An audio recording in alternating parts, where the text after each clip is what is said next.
غزہ میں اسرائیلی مظالم کے خلاف امریکی جامعات میں جاری احتجاجی مظاہروں پر امریکی صدر بائیڈن کا رد عمل سامنے آ گیا۔ امریکی صدر جو بائیڈن کا کہنا ہے کہ کالج کیمپس مظاہروں میں آزادی اظہار اور قانون کی حکمرانی برقرار رہنی چاہیے۔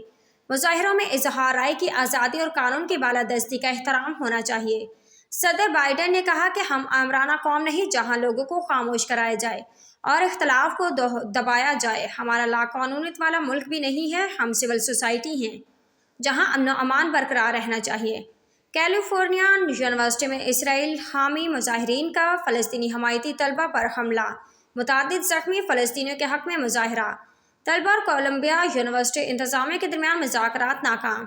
امریکی صدر نے مزید کہا کہ ہم جامعات کے احتجاج سے مشرق وسطیٰ میں اپنی پالیسیوں پر نظر ثانی کے لیے مجبور نہیں ہوئے۔